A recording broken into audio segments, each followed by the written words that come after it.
we're honored to invite NGO Ikua to share their experience of NGO during the war in Ukraine. Ikua is a non-profit organization founded in Frankfurt, Germany, focusing on social innovation. We know that the Ukrainian society that suffers from aggression urgently needs to be rebuilt. And Ukrainians who have been forced into exile need more social innovation solutions to help them return to the society. We will invite Fabian, Nguyen, and Daniel Twisselmann to share their work experience.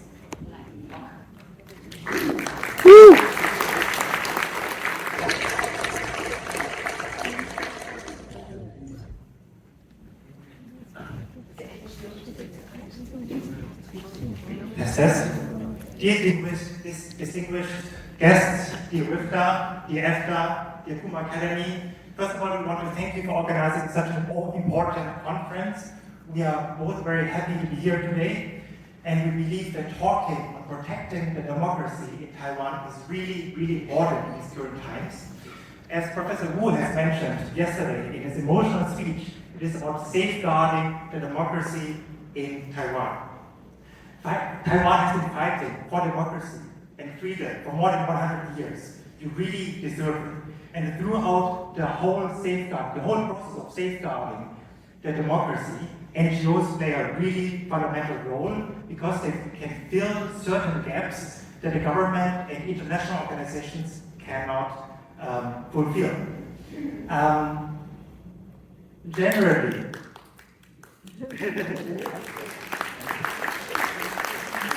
especially NGOs are really important in a crisis situation.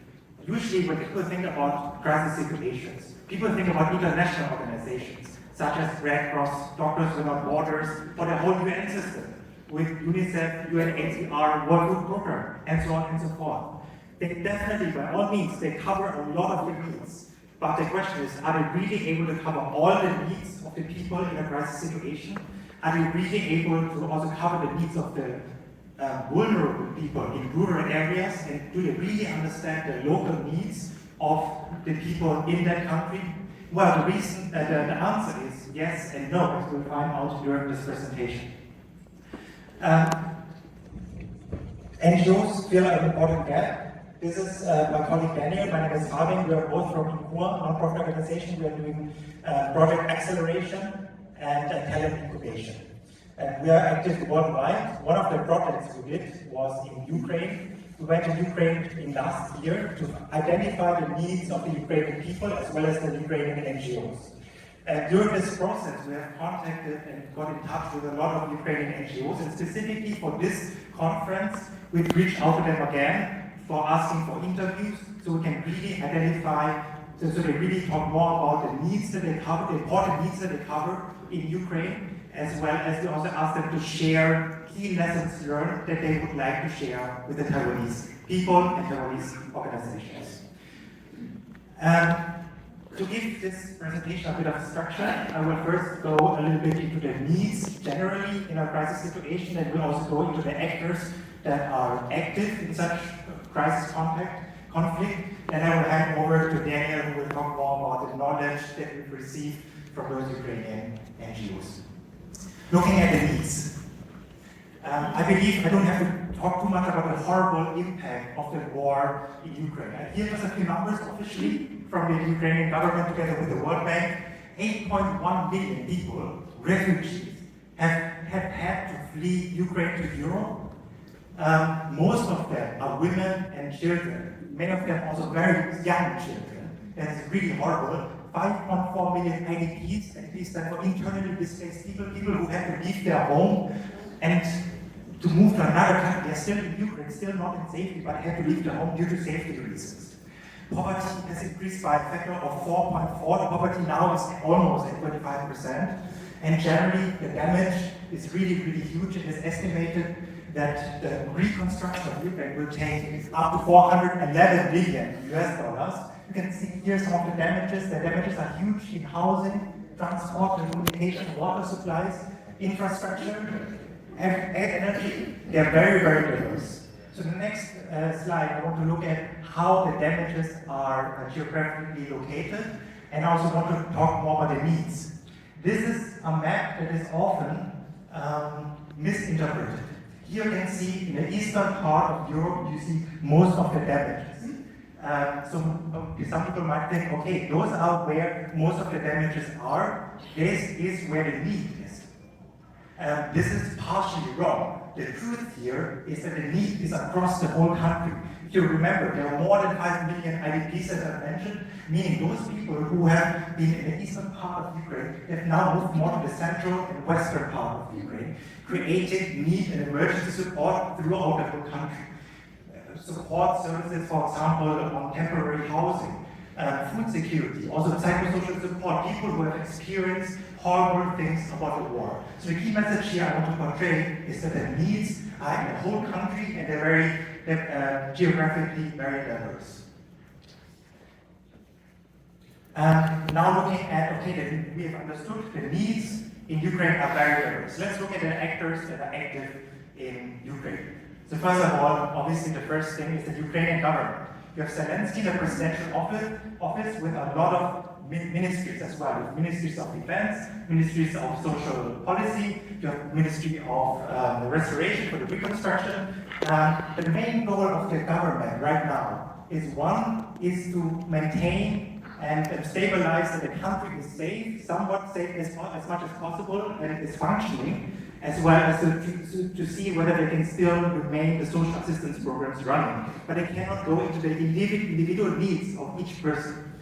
The local and regional governments are much better because they can go more into the individual's needs because they understand the needs much better. But still, here's the problem: the resources are limited, meaning they have to focus to see how they can make the largest impact with the limited resources that they have. So meaning that they mostly focus on larger cities, especially rural areas and vulnerable people.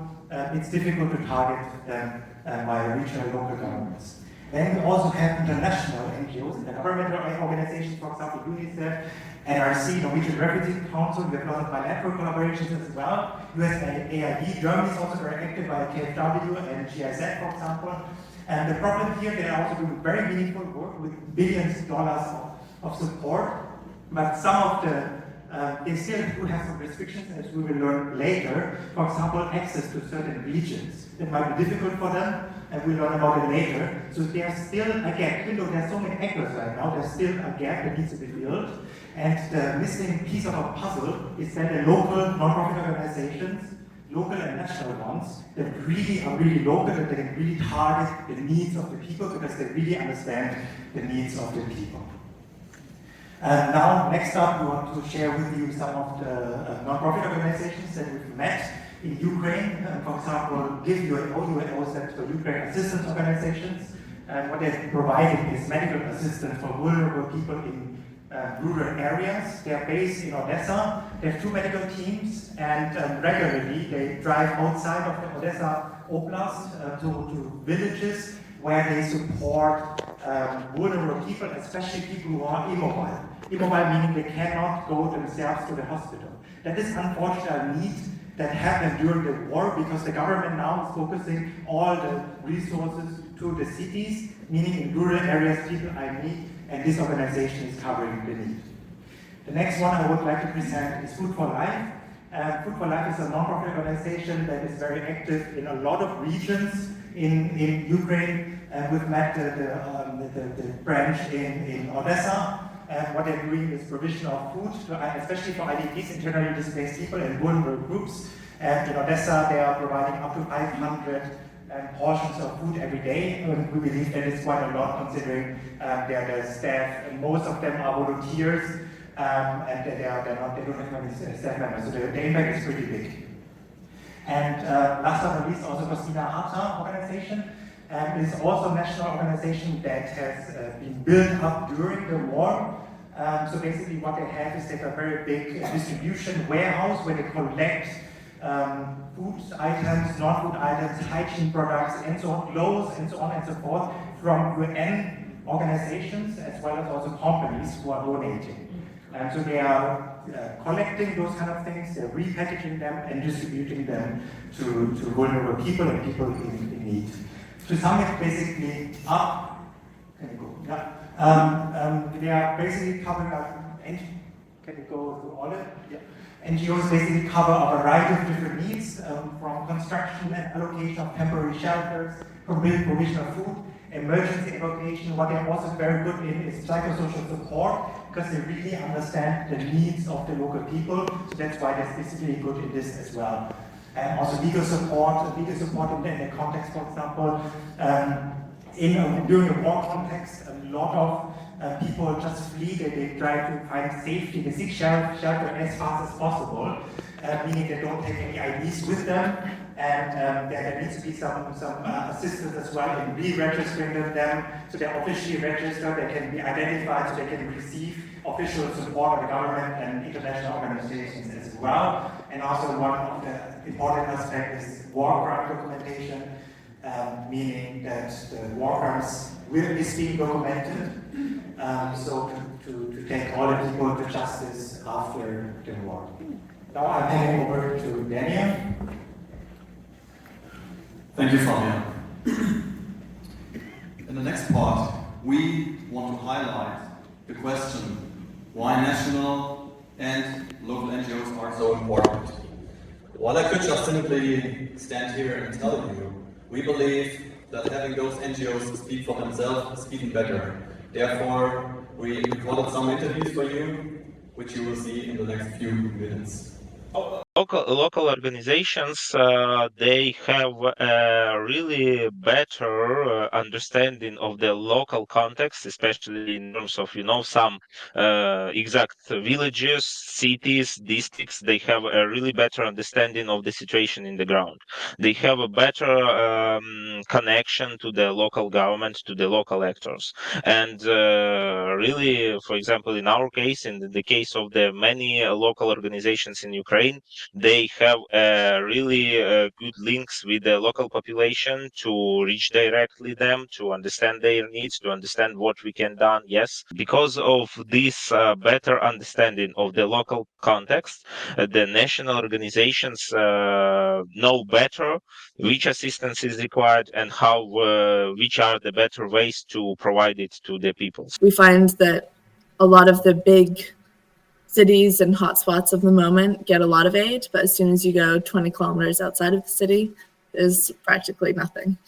And it's also because all of the staff except for me and one other guy are Ukrainian, so they can access areas that many international NGOs can't. And they can also communicate very well with local people, so they can tap into that network. And even sometimes it's not us who go to the government and to ask for that permission, but also government reach us, and not only our organization, but the whole, civil society in Ukraine, because they understand that we can do a lot, we can cover the needs, we can support the government to cover some gaps in humanitarian response.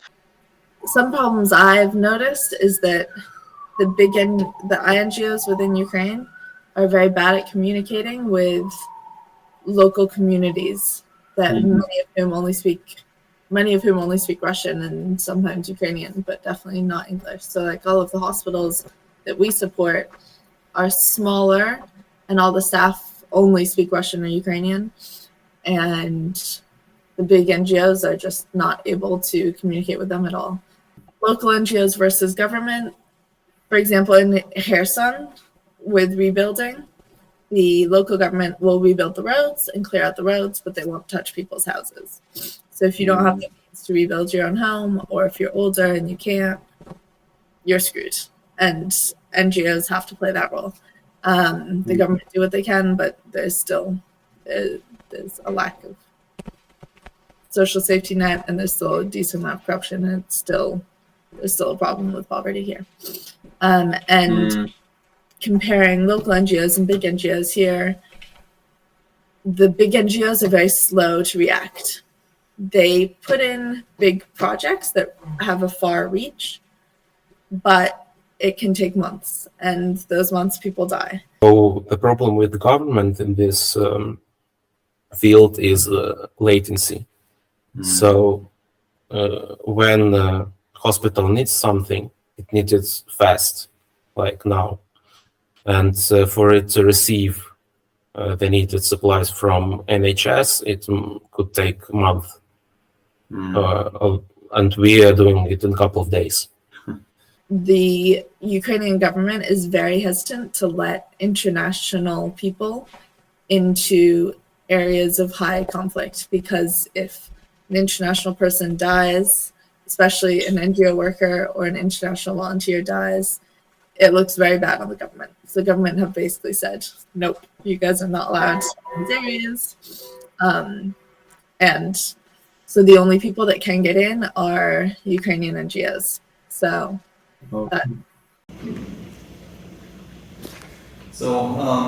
now that we heard from some of the NGOs we interviewed, I want to shortly summarize the findings of those interviews, from which we've just seen some snippets, as well as from many others we conducted. First off, we have to differentiate between the benefits of national NGOs over the government, and in regard to international NGOs and intergovernmental organizations, just as EU, UN, stuff like that. So let me begin with the benefits in regards to the government. In regard to the government, national NGOs mainly support the state in its original tasks, where the government is lacking resources.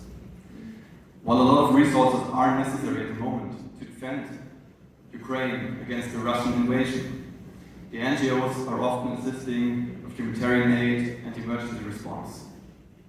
Of course, also as we have heard and seen sooner, Ukrainian NGOs were also involved with the preparation of the communities for the coming war. They were giving training sessions for paramilitary education, stuff like that, paramedics.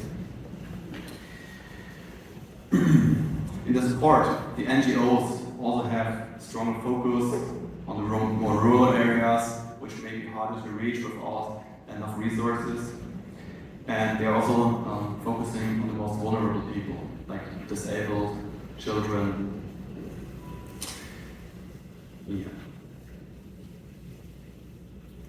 Regarding the benefits towards or over international NGOs and intergovernmental organizations, the national NGOs, let's say a fundamental one, lies in the ability to respond to the local needs with knowledge about the communities and also in their own language. As outlined before, if you can't communicate in Ukrainian or at least Russian, it may be very, very hard to gain people's trust. I assume the same may be with Taiwan. If you just go there, speak English, you may not get the same trust level as when you're able to communicate in another tongue. Furthermore, national NGOs often have better access to the more critical geographical areas where international actors may not be able to operate due to restrictions from the Ukrainian government or their own statutes.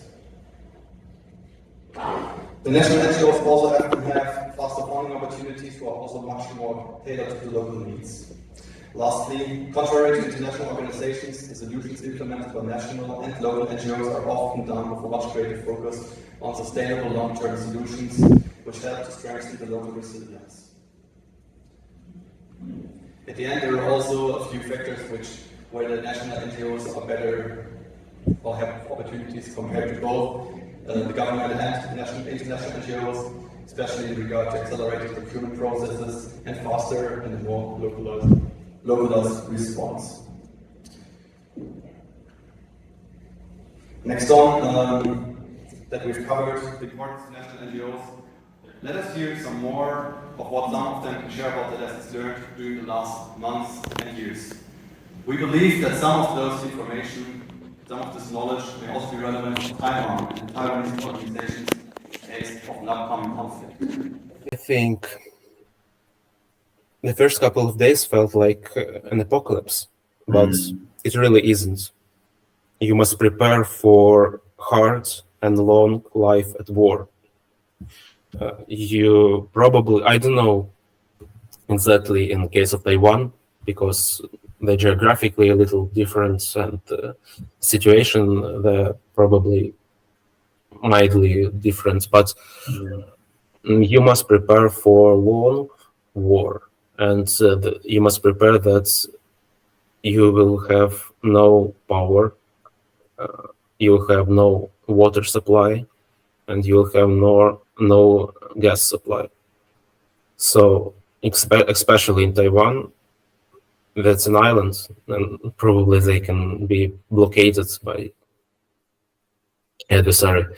So you need to really prepare for the situation where every basic need is not accessible to you.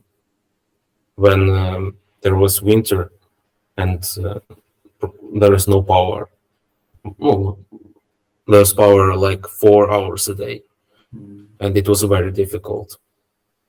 And if we knew, of course, we would bought generators, we bought gas, propane bottles, and we tried to prepare materially, probably a lot more. And of course, psychologically, you cannot be prepared for this, but you probably can try to teach yourself to be less susceptible to bombardments, to air raid sirens. You need to be focused on your work. You need to be determined. You need to know your goal, and that's probably what will eventually pull you through all the hardships. There should be some plans for evacuation, because you know that if you understand, yes, at least preliminary, where to expect the main strike, main advance of the enemy forces, people most likely should be evacuated from these locations, and the transportation and these logistics issues, they need to be prepared in advance, because when the war starts, there will be a huge problem with organizing transportation, with the fuel, and actually this is also the question that should be prepared in advance. So it's like first and basic means that I think should be prepared, like first of all. Yes, about some stocks of the NFIs or food, they are most likely needs to be distributed between the smaller locations, because in case the war started, if all of the assistance is accumulated in some humanitarian hub, big humanitarian hub, it can be damaged or destroyed with one strike. Yes, so these stocks should be distributed territorially to prevent such a situation of the loss of these items, and if they are destroyed, they cannot be provided to the people. Yeah, so we are partnered with a lot of local Ukrainian organizations as well, and especially within the evacuation network. Here, it's very helpful to be partnered with other organizations. You can share vehicles. So when we need a vehicle, we can borrow one, and when they need one. Yeah. So that has been very helpful. And also just understanding the situation and understanding the needs of the people at different times is very helpful. So if we're planning a project and we need to understand the needs a little bit more about a certain population that we haven't worked with before, we can reach out to our friends and ask them. All right. Again, let me very shortly summarize what we just heard. Basically, I think there are especially 4 fields where you can learn from Ukrainian NGOs. This is safety, preparation, collaboration, and perseverance. Before we finish our presentation, I just want to share 3 key messages. Excuse me, 3 key messages with you. The first one: national NGOs play a highly crucial and critical role. in filling the gaps of central government and intergovernmental NGOs, supporting the needs of the people, especially the most vulnerable. Second, collaboration and knowledge sharing between organizations really helps in increasing the effectiveness and efficiency of the responses. Therefore, we highly recommend to work together, both governmental means, international organizations, as well as local and national NGOs. And third, lastly, operating in a crisis context is highly demanding, with plenty of challenges and pushbacks. When we talked to the Ukrainian NGOs, basically all of them told us that they had dire struggles, and there were moments where they feared that their work would have been like for nothing. Anyhow, working in such disciplines is also highly rewarding. Every life matters, and any support helps make a difference. So now the presentation comes to an end. Thank you very much for having us.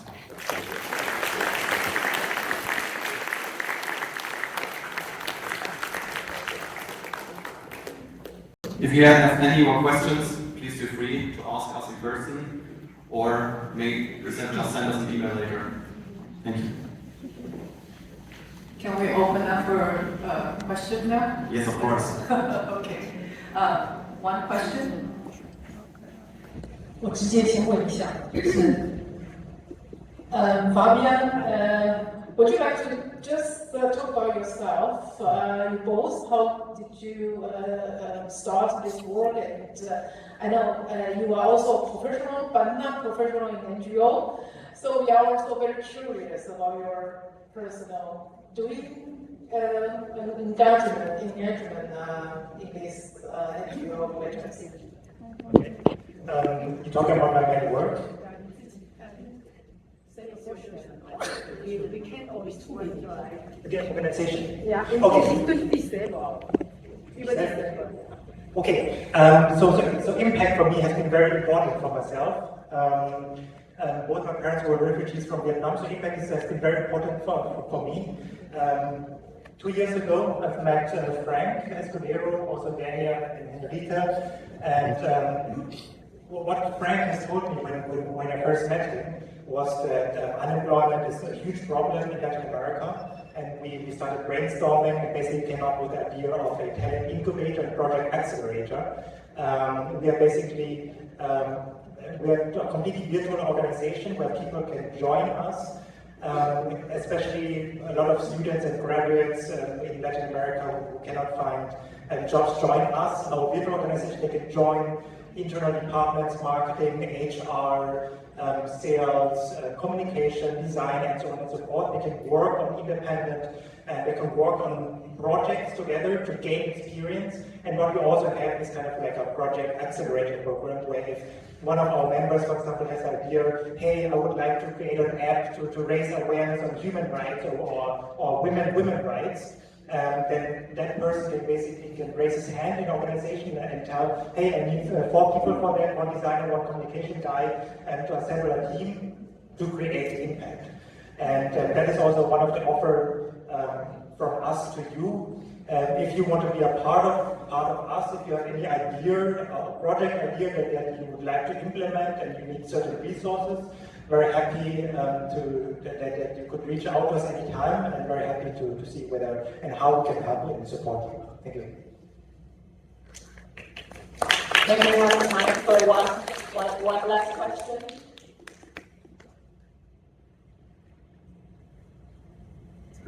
You can also write to them.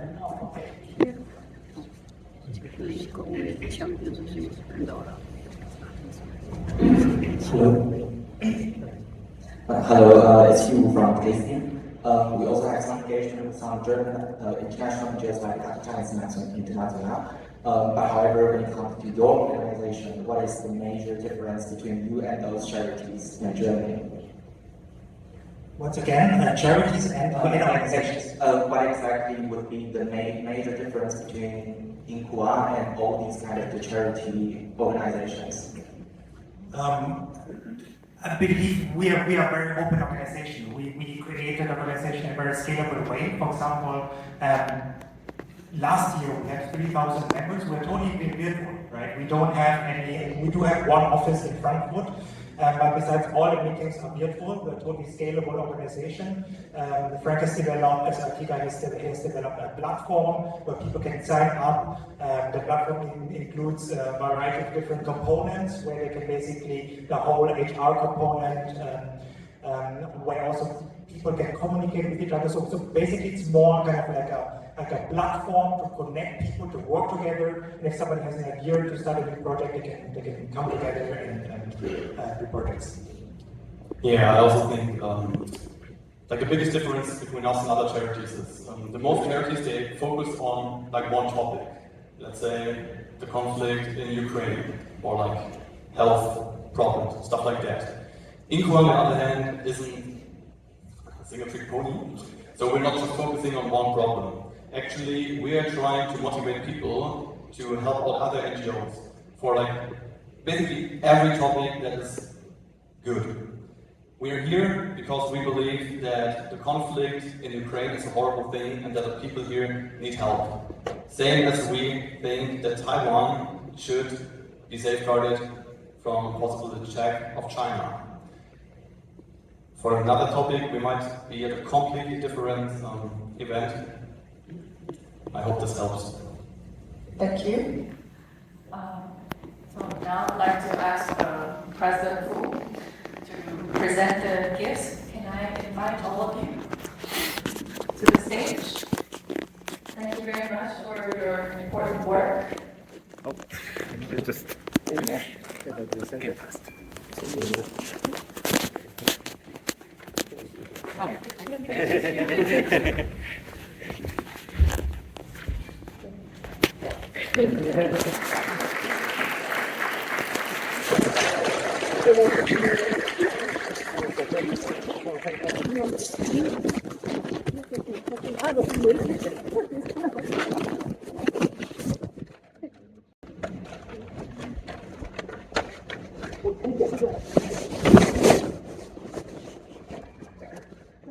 我很谦虚哈，我这几位朋友哈是我们在法克福办活动的时候认识的，那他们其实呢也都是专业人士呢，像Fabian他也是专业人士，可是他们的专业不是整天都在做这些救援工作，而是他们也是利用他们的不专业以外的时间呢来帮助他们哈，像Fabian是在银行工作的非常专业的一个经理啊，所以大家如果有机会的话，也可以跟他们多交流啊，谢谢。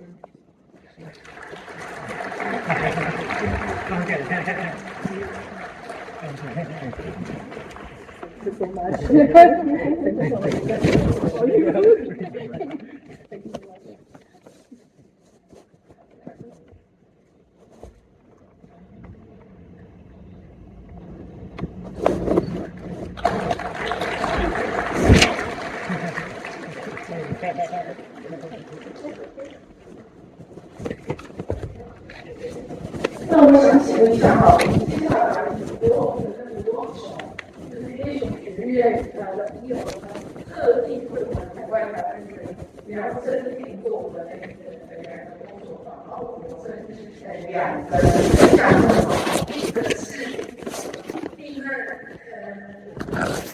一个是民众避难疏散的操作，第二个是战争时期台湾人的角色和国际合作网络的建立，这是第二个workshop。对，那我们的设想是说，第二个的话是比较着重于在这个台湾人的团体的互动跟网络的连接哈，所以比较适合说你本身已经在社团里面有担任过一些工作，或者是有加入一些就是在社团里面有在做一些联系工作的人来参加哈。所以我想现在先调查一下，因为我们有2个房间，一个反应比较小，所以我想要知道一下，想要参加那个避难这个领域的是这个项目